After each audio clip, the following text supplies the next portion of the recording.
இந்தியாவில மிக பெரிய சொத்து வைத்திருக்கக்கூடிய பொது நிறுவனம் ரயில்வே. ரயில்வேக்கு மிக பெரிய சொத்து இருக்கு. அதற்கு அடுத்தபடியாக இராணுவத்திற்கு இருக்கிறது. இராணுவத்திற்கு நிகராக வக்பு வாரியத்தினுடைய சொத்துக்கள் இருக்கிறது என்ற விஷயம்தான் இவர்களுடைய கண்ணை உறுத்துகிறது, இவர்களுடைய வயிற்றெரிச்சல்களை கிளப்புகிறது. இராணுவத்துக்கு நிகராக ரயில்வேக்கு அடுத்ததாக சொத்துக்களை வைத்திருக்கக்கூடிய இந்த வக்பு வாரியம் யாரையும் கொள்ளையடிச்சு வாங்கிச்சா, கொள்ளையடிச்சு புடுங்கிருச்சா, மிரட்டி புடுங்கிருச்சா, இல்ல வேற எதுவும் போலி பட்டா போலி பத்திரம் போட்டு மாத்தி எடுத்துக்கிச்சா? இந்த சொத்துக்கள் எப்படி வந்தது? இந்த சொத்துக்கள் எப்படி வந்தது என்று சொன்னால் இறைவன் குர்ஆன்ல சொல்றான். 2வது அத்தியாயம் 177வது வசனத்துல லைஸ பிர்ர அன்து வல்லவ் உஜூஹும் கிப்ல மஸ்ரிகி வல் மக்ரிபி. புண்ணியம் என்பதெல்லாம், நன்மை என்பதெல்லாம் என்ன தெரியுமா?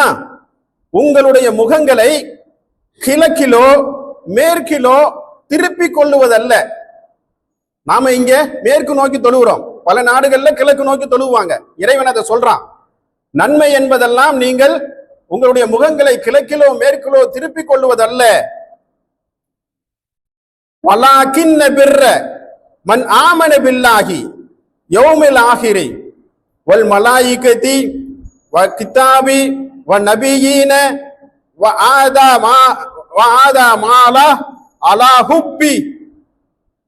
நீங்கள் அல்லாஹ்வின் மீதும் இறுதி நாளின் மீதும் மலக்குகள் மீதும் வேதங்களின் மீதும் நபிமார்களின் மீதும் நம்பிக்கை கொண்டு இறைவனுடைய நேசத்திற்காக, இறைவனுடைய பாசத்திற்காக உங்களுக்கு விருப்பமான சொத்தை, மாலா அலா ஹுப்பி, உங்களுக்கு விருப்பமான சொத்துக்களை, தவியில் குர்பா வல் யத்தாமா வல் மசாகீன வப்ன சபீலி வசாயிலீன வஃபில் ரகாபி வ அகாம ஸலாத வ ஆத ஸகாத வல் மஅஊன.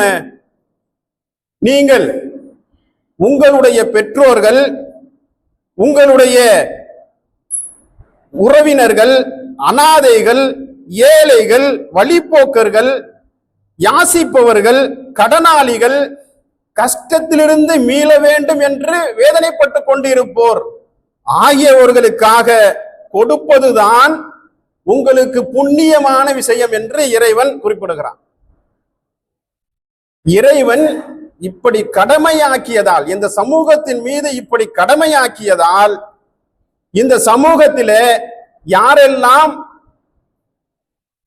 தங்களுடைய கூடுதலான சொத்துக்களை வைத்திருந்தார்களோ, தங்களுடைய பிள்ளைகளுக்கு போக மீதமுள்ள சொத்துக்கள் இந்த சமூகத்திற்கு பயன்பட வேண்டும் என்று நினைத்தார்களோ, எதிர்பார்த்தார்களோ, இறைவனுடைய நேசத்தையும் பாசத்தையும் இறைவனுடைய சொர்க்கத்தையும் எதிர்பார்த்தார்களோ, அவர்கள் இந்த சமூகத்திற்காக கொடுத்தார்கள். முஸ்லிம்களால் சும்மா கொடுக்கல. இறைவன் நான் சொர்க்கம் தருகிறேன், என்னுடைய நேசத்தை அதற்கு பகரமாக நான் தருகிறேன் என்று சொன்ன காரணத்தினால் இந்த சமூகத்தை சேர்ந்த முஸ்லிம்களால் முஸ்லிம் மக்களுக்கு வழங்கப்பட்ட சொத்து. இது இன்று நேற்று கொடுக்கப்பட்ட சொத்து அல்ல.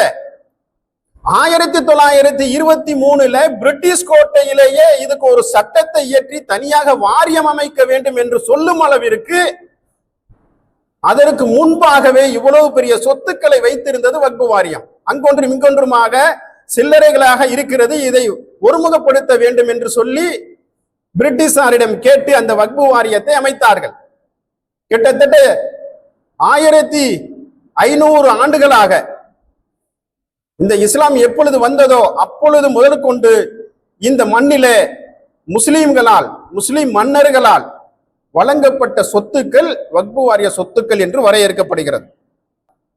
எப்படியெல்லாம் பயன்பட வேண்டும் இந்த சொத்து என்று சொன்னால், பள்ளிவாசல், மதரசா, அடக்கஸ்தலம், கல்லூரி, பள்ளிக்கூடம், நூலகம், அனாதை இல்லம், பூங்கா, இன்னும் அரசு கேட்டால் அரசுக்கு தேவையான நன்மையான காரியங்களுக்கு கொடுக்க முஸ்லிம்களுக்கு உரிமை தரப்பட்ட சொத்து வக்ஃபு வாரியம், வக்ஃபினுடைய சொத்துக்கள்.